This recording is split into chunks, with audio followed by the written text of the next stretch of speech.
Start. So, where the other peoples are. So now I'm talking the importance of biosafety and biocontainment. So, for the last couple days and today morning, we mostly talk about viruses, pathogen management, those, but majority of them are BS3 and BSL4 pathogens. But we need to be educated. Should handle it. Even as undergraduate students, you know when you go to master's level or PhD, you work some organisms, get a basic idea before you go to that field. Set experiments you have to take care of it. Okay, so this this program today, we're talking mostly on those. Okay, and it may feel a little boring. I don't know, but I think it's important when you handle those viruses, what precautionary measures you have to take, those kind of things.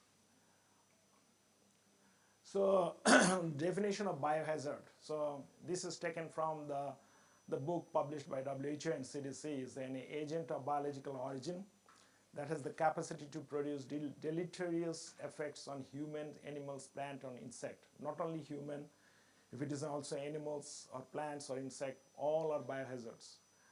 This all includes not only microorganisms, which is actually viruses, bacteria, and all those, but the toxins and allergens derived from those organisms. Okay, and allergens and toxins derived from insects, animals, and plants. So it's a broad thing. So anything causing harm to us, even the plastics. Okay, it has a toxins. This is a biohazard. Nowadays you see like if you go to the market, like they say in a BPO free bottles, that the chemical which it is there, if you keep it the bottle used multiple times, that BPA is and your make that toxin is in the water will be contaminated. If you fall, you may develop cancers. So earlier when United States, they want to do that to sell the apples or pears or fruits, they polish it with chemicals and it looks very glistening and very nice. People think, oh, it's so fresh, and they buy it. And several years people are consuming that kind of apple. They find out the chemical used for making it more shiny has a carcinogens, and then they ban totally. So you cannot use those things. So those are another thing is you are introducing the biohazards. Okay, so anything really, because that's also plant related, insects related, human related, animal related, anything is that. Okay, got the idea, right? So we need the biosafety laboratories. This is the principles. Containment. We need a containment and environment. What is the containment? The purpose of containment is to reduce or eliminate exposure of laboratory works, other persons, or the environment. So when you are working in those environments, like for example, Dr. Ashok has presented, like carcinophorus disease.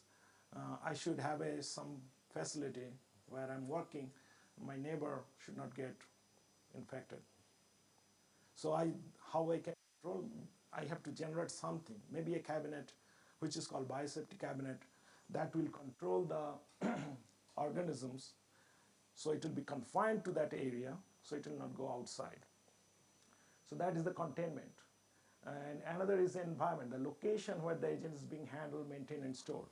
So the location is all in the hub area of the bank, because so many people are crossing. There may be a chance of you make a big building, but it's very prone to get an accident because it's in the traffic area. A huge truck is coming and really hit the building and destroy it. So and you release that organisms, everybody. So the location is very important. So containment and locations are very. So lab hazards, how it happens? It's maybe biological, it's maybe animal, it may be chemicals, it may be radiations, it may be physical. And transmission happens by absorptions. So when you are working all those things, these are the biohazards. So you have to define what are the biohazards. Like for example, some of the chemical engineering students, if they are here, you are working formaldehydes, right? Or acid, hydrochloric acid, hydrosulfuric acids. Those are biohazards, right? If they have a certain concentration, if one molar or one normal, or as it got diluted, its strength get reduced. But if you're handling with a concentrated one, you should be careful. So that's an example. Same like biologicals, like if you're handling a very concentrated virus, which is more chance it can transmit. But if it's a very diluted, then maybe less likely chances of contamination. So you have to take care of all those things and the transmission. So the way you should handle in the laboratory, make sure these are not happening. You should not drops like what happened. Maybe accidentally some people might have like a drop of sulfuric acid or something fall on the skin. What will happen? You'll burn it. So that's why, and what it called absorption. So the acid absorbed in your body, and it may change some DNA in your body too. But initially it will burn it, and then you may get some inflammation, you may have fever or something else. So try to prevent the absorption. Ingestion, it should not go to the mouth. I saw a lot of laboratory use the mouth pipetting, which should not be done, because by in case you can swallow it. Inhalation, you are working in formaldehyde, use a gas mask or something so that you should not inhale, because formaldehyde is very toxic. If a pregnant mother inhale formaldehyde, it may impact their babies too, because formaldehyde is very toxic. So injection, no way like you're handling with a virus or bacteria, by mistake you inject yourself, you got infected. So that's happened. So those are the precautions you have to take when you work in the laboratory. So that's the says, those who cannot remember the past are condemned to repeat it. Means whatever you do mistakes, you should learn from it. Okay, this is the Spanish English philosophers told that always learn from the lessons from your mistakes. And if you don't learn it, you may be in bad situation, right? So these are the historical laboratory associated infections. So we are just only talking laboratory, how you're handling, how safely you are doing.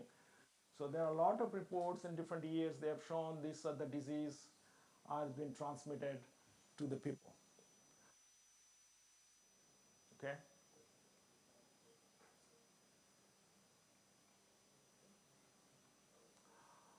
Laboratory infection most frequent. So they have. So this is the data from United States. We don't know the other countries and also. So they have, why oh, this has happened, because every United States, every laboratory, every university, every academic stations, even the government or public sectors, it's all under the CDC and USDA law regulations. Okay, somebody working on the brucella, which is very infectious, coxiella is another BSL4 thing, microbiota to BSL3, hepatitis virus. So all those organisms, when you're handling, if something mishap happens, like this guy is working and suddenly put the needle there, you have to report it. You have to report to the CDC, and if it is animal related, you have to report to USDA. So that's why they knows the number. So how many reports people have done so far? So they got those because CDC has all the inventory data, and they can find out that happened within that time point. Mistakes happens and people got exposed to those bacteria and viruses. So what different kind of accidents happen, like splash, spills, needle stick. Those are the major. But also, cuts happens. You are doing some dissections, some animals which is infected, and talking like this and cut yourself, right? Animal bites, mice mostly happens. In your handling, you have not taken proper protection, your gloves, it bites it, but the mice was infected with some bacteria, so you got infection. Mouth pipetting, another major But nowadays, in United States, all the laboratory you cannot do mouth pipette, and there are none. So that's why they developed uh, the perspectives of this. They developed a biohazard symbols to understand why this is important. 1970, CDC classified the etiological basis of standards. So that came out, and then they say, okay, this is the organism we should be handling carefully. It's not like water or Diet Coke, okay? So this is formaldehyde, this is acids, and you can see in the bottle that kind of label should be there, okay? Whenever you see that kind of labels there, that means it's a hazardous, you know. That's you have to maintain. So whenever I see buy a bottle chemicals, new chemicals, I say, oh, okay, there is a symbol there, that means it's a biohazard. Then go back to, there's a documents comes with, okay, it's called I forgot the exact name, the it's called SDS, I think. It's a standard documentation of that chemical, and nowadays you can go to the online from that company and you can check, download it. But yeah, nowadays they are doing to reduce the cost of the papers, but they always recommend go back to the SDS and look over if there is a spill, how to cure it. If there is something happens on your body, what to do, whether you want to add water or whether you have to add some salt water, because how to neutralize those. So you have to read those documents, and that's why they generate this, and that's everybody has to follow that. In 1974, NIH Standards of Research Involving Oncogenic Virus, that came out in 1974, how to handle those oncogenic viruses. 1976, recombinant DNA guidelines came out, and 1984, CDC and NIH Biosafety Microbial Biomedical Laboratories. I'll come in a couple slides from now. Yeah, this one. So the sixth edition is the latest edition, and that will tell you the organism is, so this is the two important books before you handle any kind of that viruses or bacteria or toxins, anything you are working on, you should read these books. It's not that thick, that much thick, good for sleeping, but definitely you should understand, right? If some unknown organism comes, how will treat it? Definitely, it's a BSL-4 practice. And then, what is the BSL-4 practice? That book says what to do. Okay, I'm working on somebody say, hey, I'm, suppose you going to got a PhD program, suppose ISC, and then your mentor says, okay, you're coming in, we are working on herpes simplex virus. Then so, oh, what is that? In that book, it's written there, herpes simplex virus, what kind of environment need to do that kind of experiments. It will tell, okay, BSL-2 lab, you need a hood, you need these things, you need a lab coat or not, you need, food protection or not, you need a, eye protection or not, those things written there. So this is a guideline for so far whatever organisms people have discovered. It's kind of like a Gita for that. Okay. So yeah, I'll be referring that multiple times. So and also you have to follow those regulations, like blood-borne pathogen standard, U.S. government principle, and small lot of them are being used because this guidelines is not only the U.S. thing. This is guideline based by the CDC because CDC decides which organism is what rank, and WHO follow what CDC says, and all other countries follow what WHO says, right? So basically, what the United States is saying, the whole world kind of following that. So these books is not only meant for, oh, this is the United States, we don't care about, no. Because WHO, CDC, everybody following that guidelines, and you have to follow this. If you don't follow this, you're kicked out from the lab. Yeah, because this is under regulations. Because you may be responsible for contaminating that area, transmitting somebody, It's a huge thing. It's maybe a big lawsuit, right? Somebody can say, hey, due to you, I got infected. I'm suing him for 10 million, 10 crores or 100 crores rupees. Give me. So that's why the regulation, but the lab should not be responsible for it. So the lab made a regulations. Okay, you follow this. If you don't follow it, you're out. I mean, that's true. It should be followed because that's the way you can safely work in the lab. If nobody follows it, then okay, then there may be a big catastrophe may happen, transmission, all those things. Even United States, it happened like, some lab did that and they closed down the lab.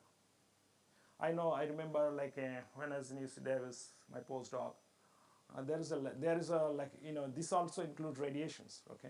So radiations is some assays you need to use the radioactive material, and the the PhD student never, you have to dump it properly. They have to store it because radioactive material also, they have a decay, right? They have a half life. Like some has like 37 days, some has several years. Those are not rarely used for diagnostics. Those are used at the short half lives. Some has 15 days, right? So the strength when it comes, it's 100%. After 15 days, the strength will be 50%. So to store it properly, which is in a lead cover box or something, so the lead cannot, the radiation cannot come out from the lead. Probably somebody have went for chest X-ray or something, they put a jacket, okay? Then they take the chest X-ray, and the idea is same. The guy never take care of those and just, okay, I'm done, it's too late, I'm going. And then the inspection people came because the radiation safety, they are very strict. So they came in and they have a monitor and they're saying, oh, beep, beep, beep, beep everywhere. And then the fault, it has not followed protocol. It's the radioactive still sitting in the hood, in the biosafety hood. And they penalized, I think, several $1,000s. And the lab was closed for 3 months. And that money came from that PI's grant money. And it is also violation because NIH gave the money to the PI. So NIH says, oh, how I can rely on you? You're so negligible, you're so negligent that you don't care taking care of your staff, and government has to pay for it. So that is bad reputations too. So basically, these are the more regulations are very important. How you transfer this, how you store it, how you discard it, and when you possess some things, how you document it.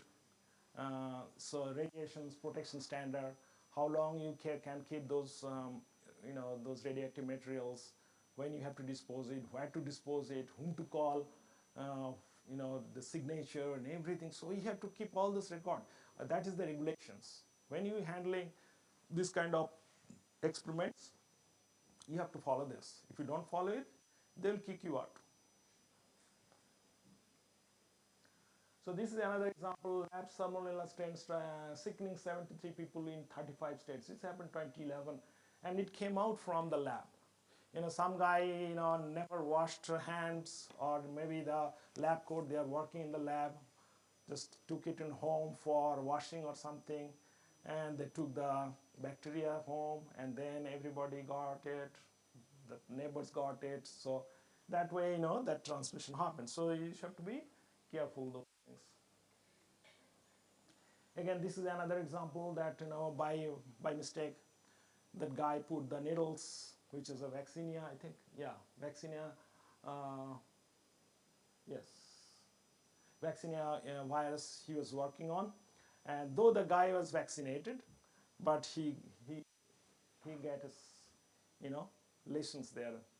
So despite he is vaccinated, the virus still, replicating and show the symptoms. So it's another examples like why, you inject yourself when you're working. It happens, but that way also transmission happens. So always have a standard microbiological practice. So it's an example, like, so I'm doing PCR, this, oh, it looks like your DNA because you contaminated already. So that's all is important. Like when you do molecular assays, make sure you're well protected. You're not only protecting you, also you're protecting your experiments. Like, you should not generate false data. Because here, example, like, you generate false data, but you find out the same is from one of that guy.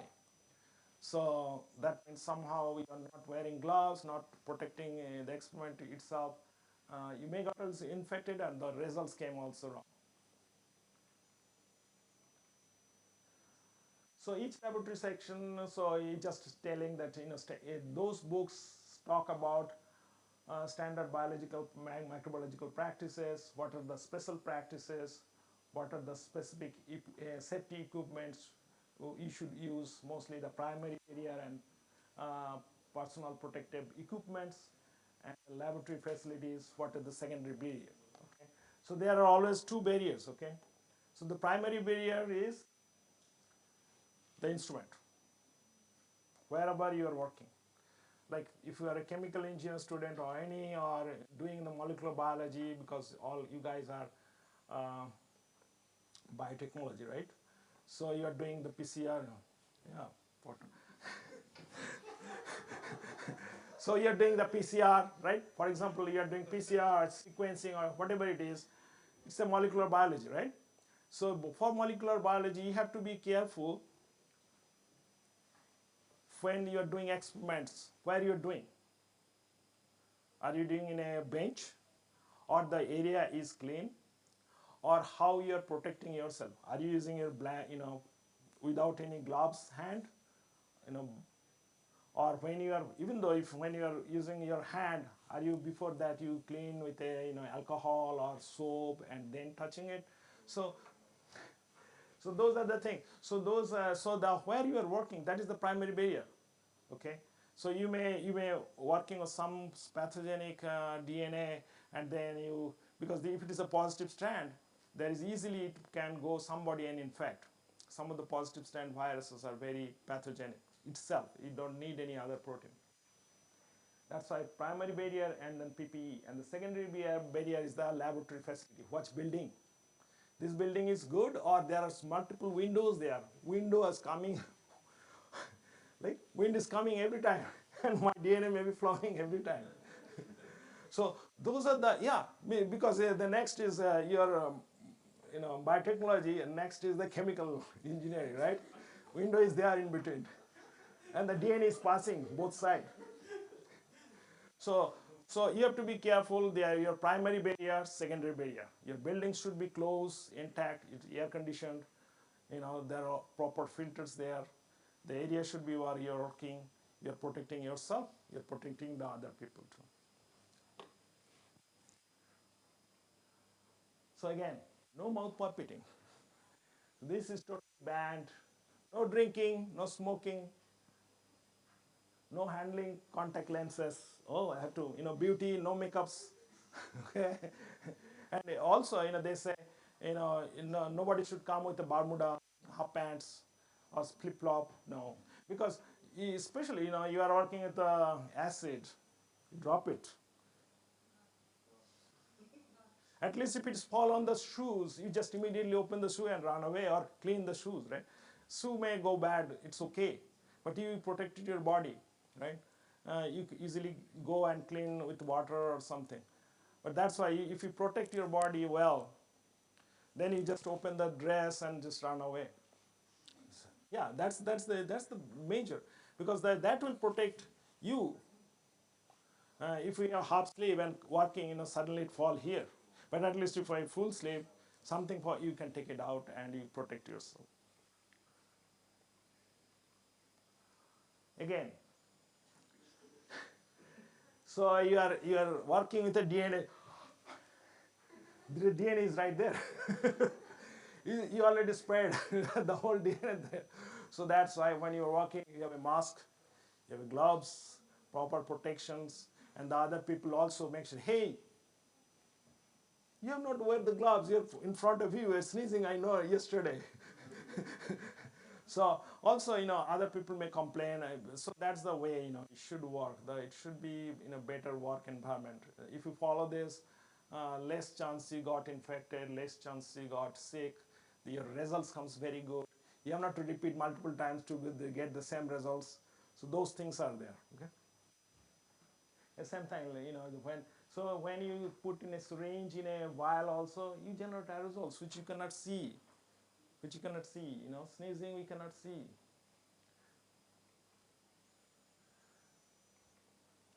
Again, have you used centrifuges? Centrifuge, everything's there. That lady you did some, there was something. Then you did something. This did something. Everything is there. Then the other people, that lady went, did the experiment. Oh, I find your DNA, everything is there because it's contaminated already. He is for everything. Okay? So that's the idea. Whenever you do, make sure it is clean, it is reliable. Any instrument, it's an example of centrifugation, but any instrument you do, even the micropipettes, sometimes that's another skill. You need the skill to practice it, how you're doing. Sometimes, oh, I prefer it going to up. What you'll do? Are you using the filtered tips or not? Sometimes DNA or any kind of molecular work, you have to use filtered tips. Otherwise, nobody will believe your data. Okay, because whether the already some DNA inside the filter is coming back or go. So those things you have to think about. Okay, so this is an example of centrifuge. All centrifuges are actually contaminated. But when you do any experiment, make sure it's clean, it's everything right, and I can rely your data. So decontaminated all cultures are standard. This is always the practice. Decontaminate all cultures, stocks, and any potential infectious material before disposal. Okay, I grow so much bacteria.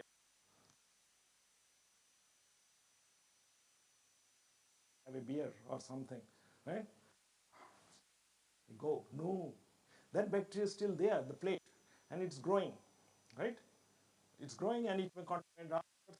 And then the janitor who cleans, come and clean, he said, okay, he has no knowledge about it. He just dumped bacteria everywhere. So the way is to do, whatever you do, especially any pathogens you are handling with, do it autoclave. Kill those. Once it's dumping, no problem. I mean, biohazard, still biohazard, because we are thinking 100% bacteria is gone. Have you done testing? No. So that's another thing. That's mostly done in BSL-4. Sometimes, oh, actually, I'll tell you. So there's an indicator there. When you I don't know you guys body.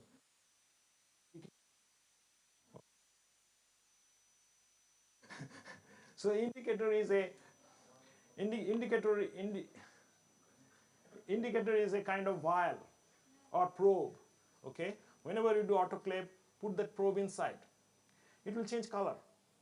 Or people use autoclave tape. People use other things. Those are the indicator. How you know that autoclave is working, right? So those are the indicator will tell you that okay, done. And it's let's go, it's done. No, you have to check it. If you have not put the autoclave in a indicator or tape, maybe it has not done. Maybe your autoclave gone bad. Maybe it's 30 minutes after 20 minutes it's fall apart. It's stop functioning, right? And the other guy said, "Hey, it's not functioning." But you went maybe a tour with somewhere or you're on vacation. You thought, "Oh, every done, I out," right? You understand, right? What I'm saying? So those are the things. So that needs to be done. So you have to do proper decontaminations. All the laboratory waste is available in the lab should be diseased. So you can do autoclave, chemical disinfections, incineration, or other validated decontamination methods. Okay, always from animal rooms should be also same thing. Okay, so it's not like, oh, I dump it, done for the day. No, maybe those will infect others, and then people will look for you. They'll send a police. Okay. So again, so an effective integrated. So what happened in the BSL-4? They have cameras. You cannot hide, right? So those are very highly pathogenic organisms you are handling with. So BSL-3, BSL-4 labs, they have cameras everywhere. Even in front of autoclave, they have it everywhere. And they see, okay, this guy put the autoclave, and the other side, and you have to use indicator to, and you have to document, okay, the indicator came negative, repeat again, do autoclave again, and make sure it is positive. Again, your lab should not have ants and all kind of things, right? Okay, those are not like this. Means you cannot bring your pets in the lab. Oh, I'm working. Okay, sit down. Nobody's those things. So this is so that's the scenario. What happens? Like both of us working, and I'm behaving. Oh, did correct, and you're saying no, I did correct. This is the scenario, right? When something came wrong, and we blame each other. No, it is your fault. You have not done not. So my test experiment came negative or positive, whatever.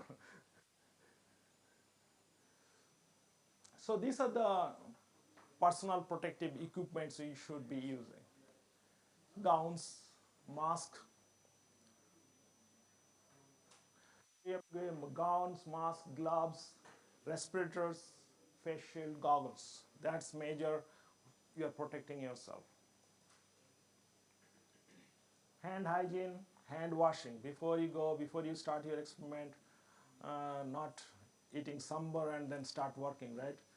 Wash your hands properly, make sure your hands are clean, nothing there, then wear gloves, proper personal protective equipments, everything, then start. Same thing, yeah. Patient placement with consideration for single patient rooms and route of transmission, safe needle, and so these are the basic things. Yeah, so these are the important things. So why then you can ask questions, why I need to do PPE? It's a lot of money thing. My boss will not buy it. Oh, we don't have enough budget. All kind of things come, right? But these are the things. That's the reason you have to do it, because you're thinking I'm cutting my budget and saving money, my boss, but actually not. You're creating problems. So there are lot of chances you get contamination from those things. But if you take proper PPE, down the road it'll be very easy. Your life will be so. Lot of transmission happen this way. If you take the respiratory protections, you can get rid of those. You know, all those things, all those disease transmitted by those. So if you have the proper PPE, you can control all of them.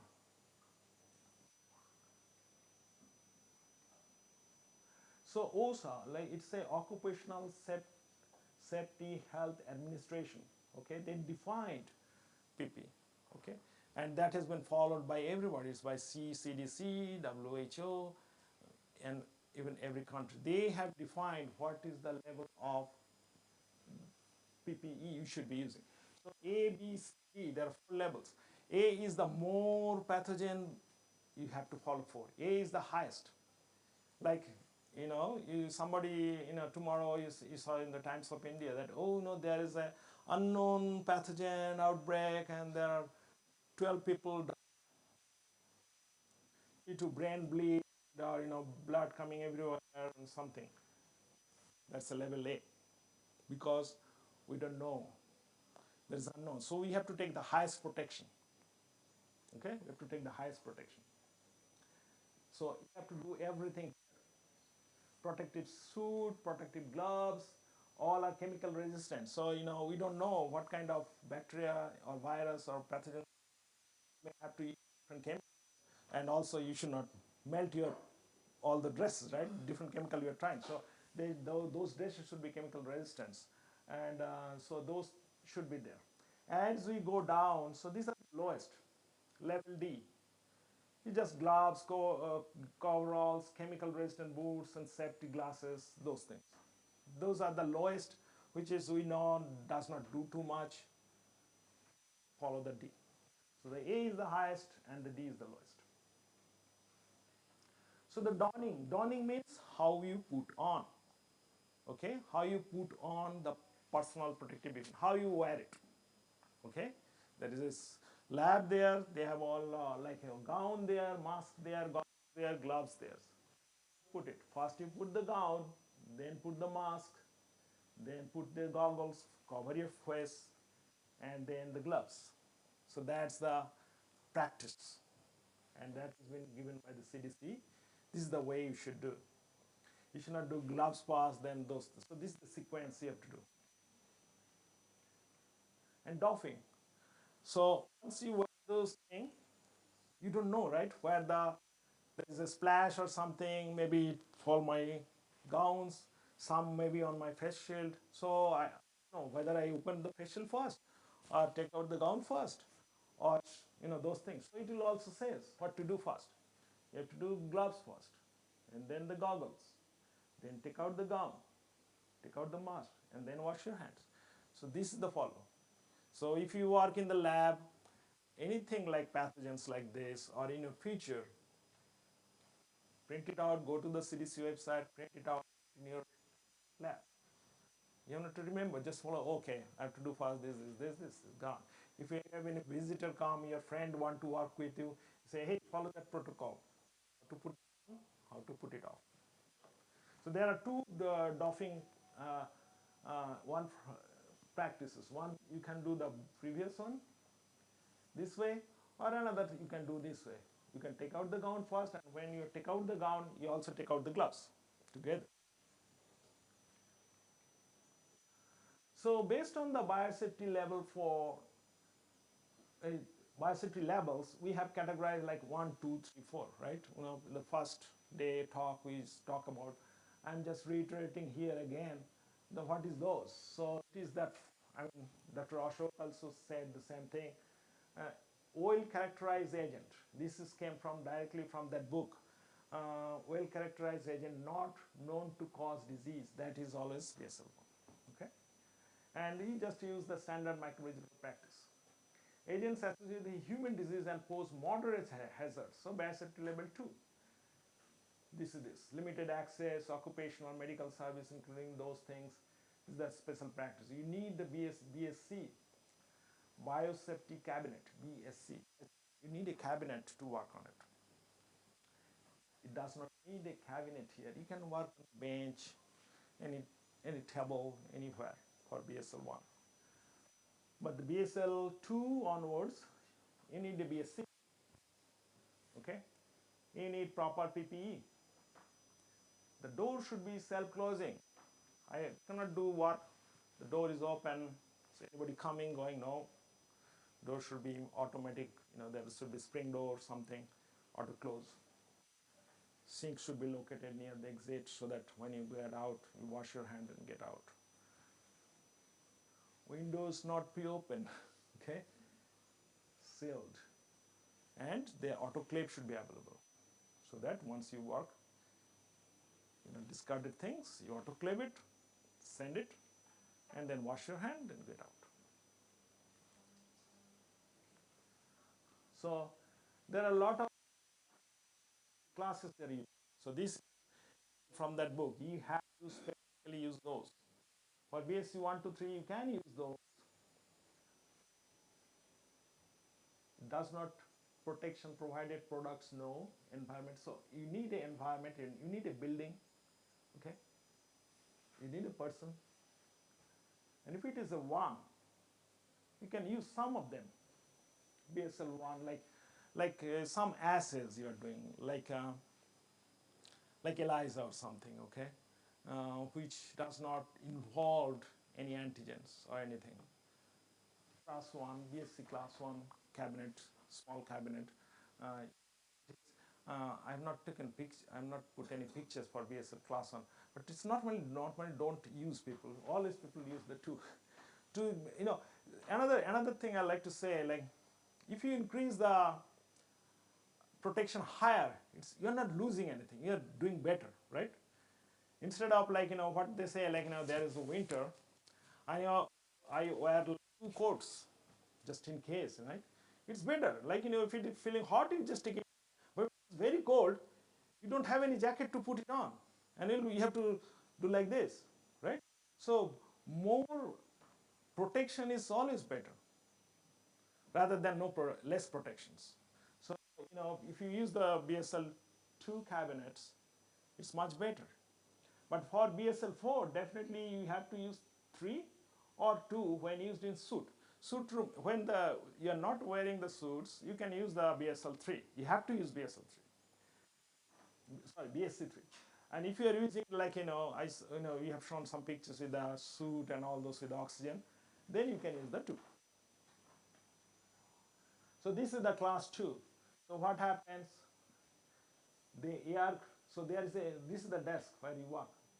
Okay, so there is a motor, the air goes in, go here, this is the filter, goes here and circulate, and some also go out. Here is a HEPA filter. So the HEPA filter pass through, nothing coming out in the front.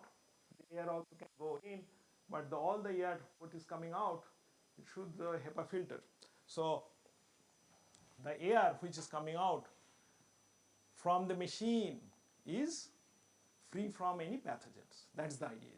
So why the biosafety cabinet people use? You are protected, all the people are working in that room also protected, and you are not contaminating the room. So that's why you can see the HEPA filter is there. So the air is circulating, it's not coming out, okay? It's circulating here, and you're working here. So if there is any pathogen releasing, go here, maybe it is filtered, and it's stuck there, and like the pathogen stuck in the HEPA filter. Like all those filters, they are air conditioned, right? Same thing. It's air conditioned, all the dust stay there.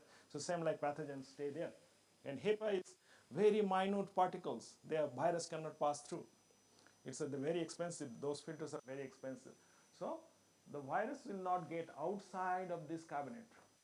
So you are working here, it's very safe.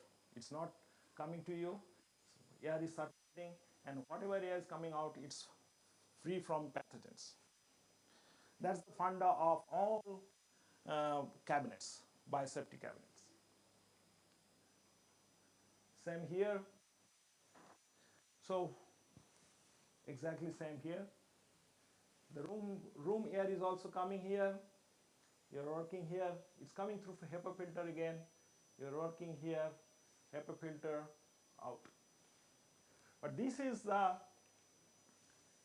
mostly used for chemical route. So what happened? Like you are using formaldehyde, right? So formaldehyde is very bad smell, right? Have you smell acid, very smell. So those things is being used here. So it is a closed room. If it is formaldehyde, nobody can work here because formaldehyde is also very carcinogenic. Yeah, if exposed every day, you may get a cancer. That's why you have the fume hood. You have to use the fume hood where all the fumes, all the gases generated by formaldehyde go out in the sky, outside the building. You are protected. All the fellows working in there protected. This is the class 3, which is mostly used for BSL4. You see those holes? They put the hand inside and work here. So I don't need to wear protective.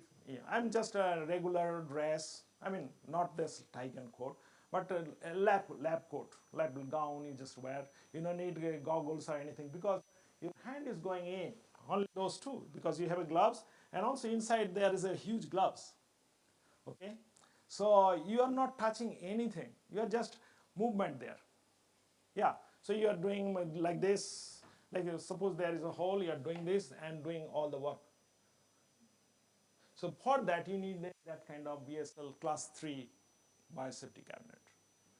Okay, and that, but if you work with suit, you have to do this BSL2. You can use the lower graded 2 where you can work on.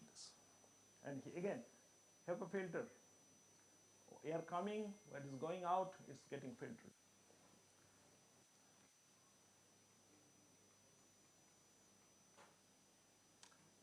Okay. What is laboratory biosecurity? We're talking like biosafety so far, right? What is security? What do you mean security? Tell me one person. What is security? Speak up. Anything. Say. Security means kind of a, yeah, security means I'm maintaining, I'm following something, a principle, right? I follow some principle that you should follow this. The discipline, addressing the security of my place. So I should follow this. I should not deviate from this. There should be very well written SOP, which is called Standard Operation Protocol. Okay, it's documented. It has been validated. People all authenticated. You know, they say, okay, this is the way you should do. Then you should not. Nobody will get any pathogens. So this is the discipline addressing the security of microbial agents and the threats posed to human health and the economy by the deliberate misuse or release. So you have made a policies, okay, measures, regulatory frameworks. So these are the kind of laws. Okay, and means I have a nice SOP. You have to follow it.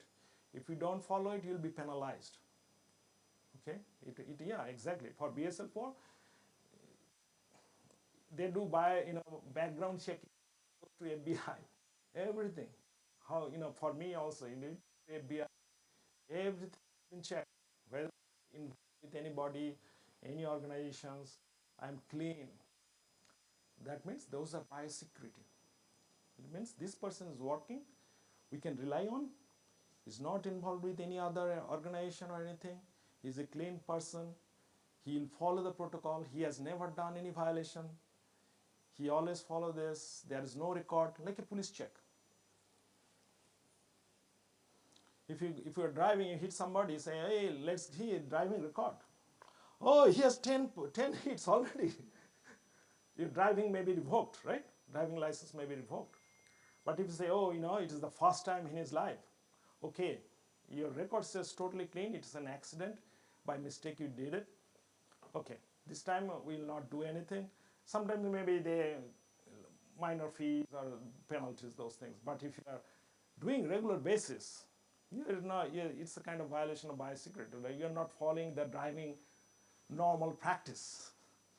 Where 60 miles, 60 kilometers you have to drive, you're dying 80, 100, which is not allowed, right? You're drinking, driving, you're talking, phone, smoking, and I don't know how you're driving, right? So those are the things, these all for the laboratory, I'm talking here now, you have to follow those things. Policies, measures, and regulatory framework, they implanted on those so that they knows they can rely on that you are working safely. So this is my lab. I took the picture. I think this also you can get on the website too. NIH still there. These are my technicians. So this is kind of situation in NIH. Uh, yeah. So they have to wear like this suit, which is positive pressure, and this is the hood. This is the minus 80. I think this is the minus 80 we have. This is the incubator, and we have a computer. So, and just next to it there is a sink. So wherever once you finish, you wash your hands. I mean, no, sorry, wash means outside gloves hands. You have to wash it outside gloves hand, and then go to the chemical shower. Then you take a shower for 5. I think it's 3 minutes, 3 or 4 minutes shower. You have to stand like this. There is a chemical pouring on you, microchem, and then there is a brush. You have to rub it, and then you put your legs. Okay, you put your legs there. You put your hands there. Make sure the idea is like the whole outer part of the body, the suit, should be decontaminated. You understand decontaminate means there is no pathogens left because you are working there. There may be something, so many splash and something happen, or you drop something, or maybe the room itself, they have a lot of pathogens there, right? Still there. So when you are coming out from this, the whole outer is clean. And then you take after the clean shower, there is a water. So you take another shower to get rid of those chemicals too. And then you can come out. So I'll show you the another video, but maybe not the chemical shower. And there is the autoclave is there. So before you leave, put the autoclave. That is all programmed. So you just press the button, and it will do all the things.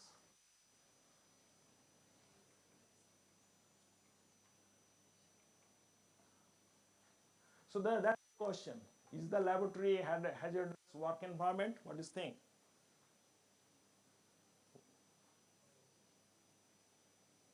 Tell me.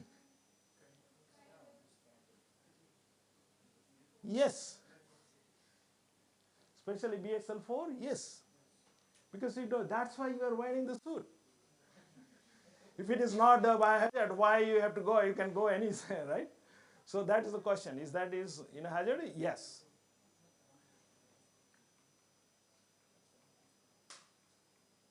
What are the major hazards that we'll encounter in the BSL-4? What do you think? Exactly, because those are highly pathogenic organisms.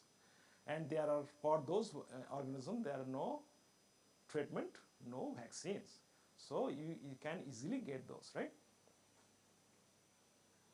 What will you do to minimize probability of those things happening? Hmm? Yes. So that's why you wear this. That's why when you come out, you take the chemical shower to get rid of, so that your suit, which you'll wear again maybe sometime today, that day, or next day, it's clean, so you can rely on that and go again to do our pray. So now talking about 3 and 4, okay, I'm just talking this. So the 3 is the indigenous or exotic agents may cause serious and lethal disease through the inhalation route. Okay, that's why tuberculosis, TB, this mycobacterium tuberculosis is the BSL-3 that Dr. Ashok has presented, Kaisenophiles disease, BSL-3. Okay, those are those, and their cases you can read, it is too much writing, but that's the same. You need to BSc, all the BSc is needed. There is no question asked. Okay, and 4, that's the word. It's taken from that book. Everybody has to follow that book. So dangerous exotic agents that pose high individual risk of aerosol transmitted laboratory infections and life-threatening disease that are frequently fatal, for which there are no vaccines and treatments. So even I just said, like tomorrow, if you see the Times of India say there is an outbreak, 12 people died. What will do? BSL-4. 4, I am treat it as a 4 because with the organism we don't know where from it came. So I always handle that. If I am a health worker, or if I am a researcher, or if I am the frontier person, I have to go fast. I'll protect myself as a BS4 guy who can handle those. I'll take proper PPE and go there. Okay.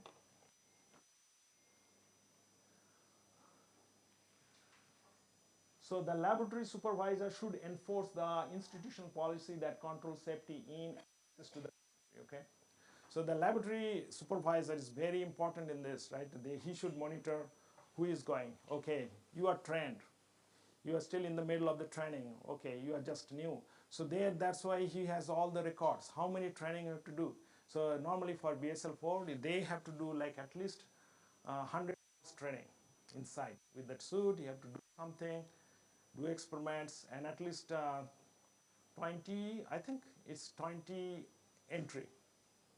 And 20 entry, maybe how many hours is not important, but at least 20 entries and 100 hours. That's for NIH policy. You have to do it. That has been recorded by so many other people, safety people, laboratory supervisor. They look over all those, how you're working, because the camera is everywhere. They're looking, okay, you are doing safely, you are not falling down. Or they can see everything, like or you're not playing games. They are playing games in the sense you're jumping unnecessarily, or doing something, dropping too much things. So those are the behaviors also they see, right? That's that means I can rely on, because this is BSL-4, there's no vaccines, no drugs. I can rely on to send those to do the experiment, right? That's the purpose. So yeah, so they have the all those gated. You have to, once you wear the suit, all those gate exits. They have the labels.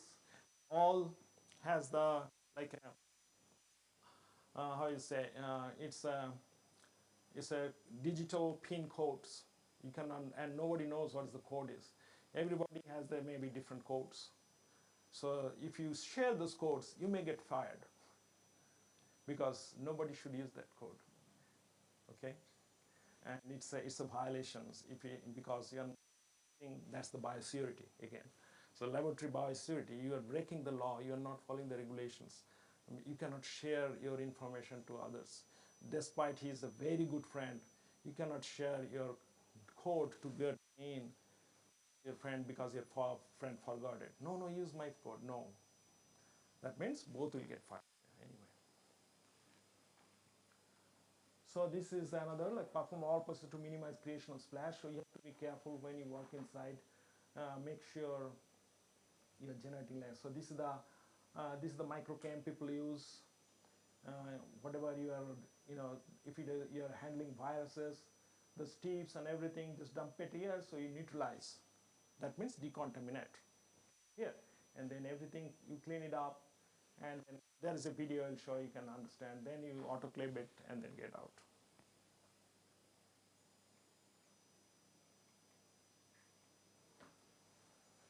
Sometimes it's giving problem. Yeah, so decontaminate work surface after completion of work and after any spills or splash of potentially infectious material with appropriate disinfectant. So overall, people have studied so many other chemicals, like, one of them probably had bleach. Those things, nobody uses bleach nowadays, especially those have, I think it's the microchem is the best. It kills at least 99.9%, 99%, any microorganism. You just keep it there for 10 minutes, everything gone. So that you have to follow. Spills involving infected, uh, decontaminated and cleaned up by staff who are properly trained and equipped to work with the infectious materials. A spill procedure developed and posted. So what is the spill? Like, I'm doing this, I'm with Sur, right? I'm carrying something and it fall down. So what will do? So that's the spill protocol. So there is a broom, there is a bucket there, the microchem is there. So you put microchem, make a solution, you clean it, and then spray with alcohol, let it dry, and then report it. Once you come, you say there is a spill, and I cleaned it up, everything. So it's properly documented, and you follow that. It's not like, oh, I have no time, I'm going. This camera is here, there. They'll find out and you'll get fired, because the law is very strict there. I mean, everywhere it should be, because you are handling it. So this is the cabinet BSC3. So you have to wear all those things. Your hand is inside and you are working. Okay? But you are working with the BSL-4 pathogens. But you don't do, because the whole hood, this is cabinet 3. And this is the suite cabinet, where you are protecting yourself and you're working in BSC2. And this is BSC3.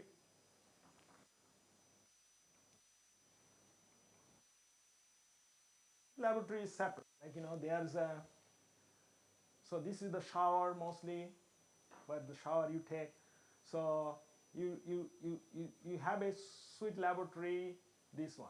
Okay, once you wear those suits, you come here, you work this bench, and then you come out here, take the shower for your outer suit, and then put suit here, and then come here again and take another shower.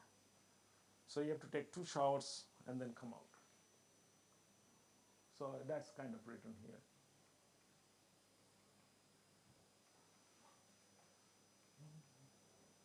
Yeah, and also when you are finished working, you also spray with microchem, you wash your hands, make sure there is whatever spill you did, clean those, all those hands, put it there, then clean again, and then come out. So that's the says like decontaminate our outer suit gloves is performed during the course of normal laboratory operations to remove any gross contaminations.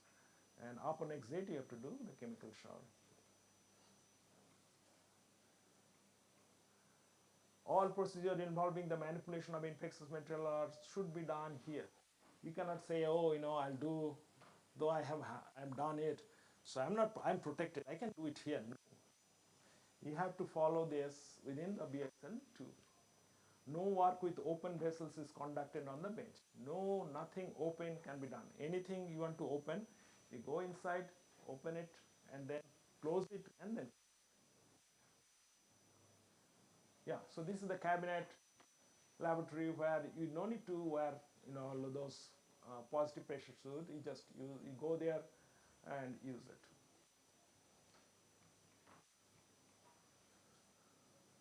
So this is kind of positive the secondary barrier, this and the breathing air goes in, the top there is that kind of hoses are there. You have to connect with it. So this is kind of suit.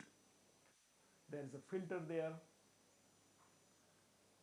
It's actually back there is this is a padded air pressure valve. And there is a HEPA filter here when the air goes in, and the HEPA filter goes up, and the pipes are there. It's going in the leg side, going in the hand side, and so it is giving aeration the whole body inside. And the back side there are kind of filters. So extra air it is come out, filtered through this and come out outside the room.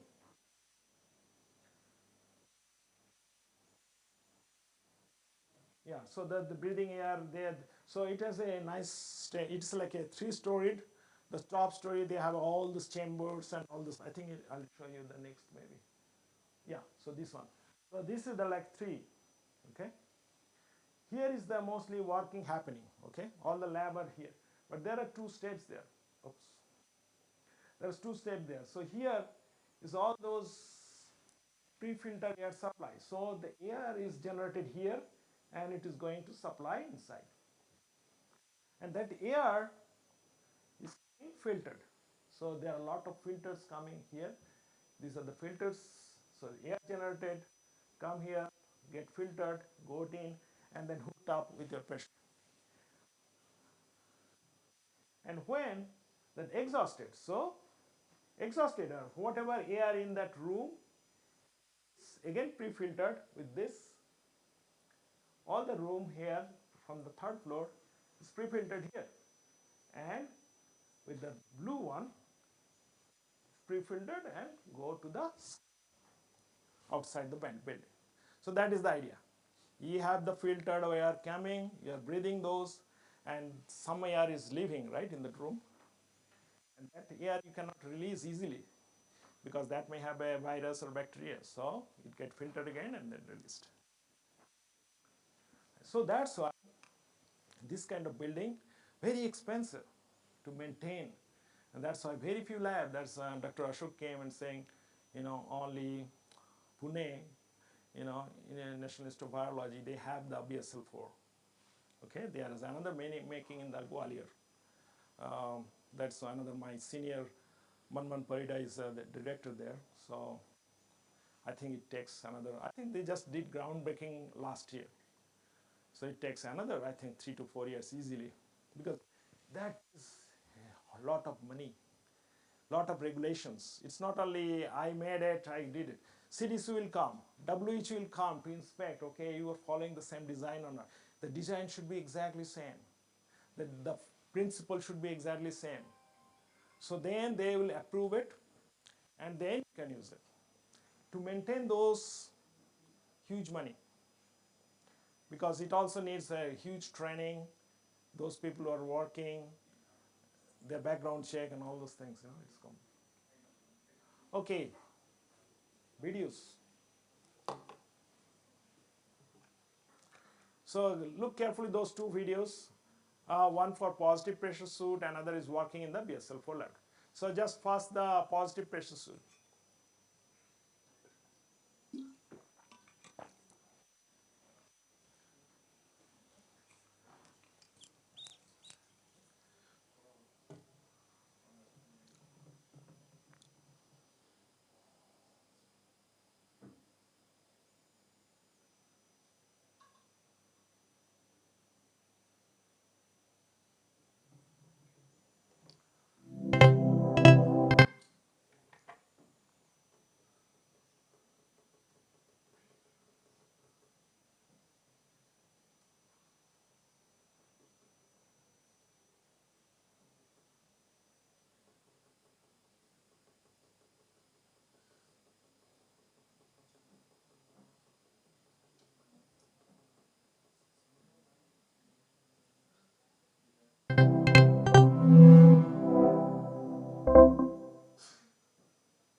See, not bad, right?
That's it.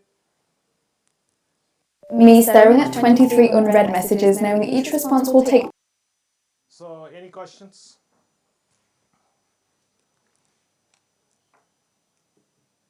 So, this is more important for anything you work on BSL-4, and also like BSL-2, BSL-3, because this is major to safely work in the laboratory to do any kind of virus works.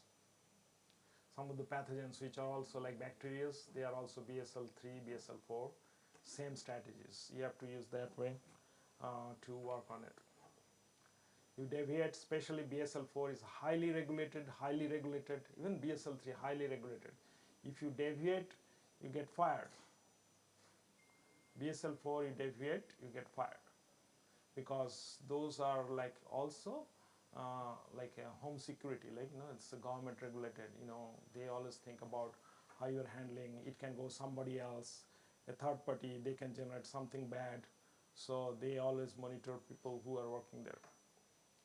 So in future, if you want to work that kind of log, just you should have that kind of mindset that yeah, that can come in my life.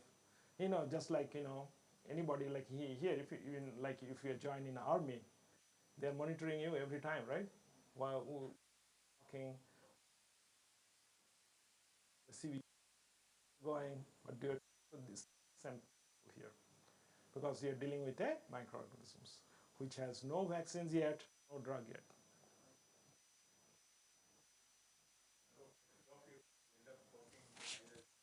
Yeah, I wish.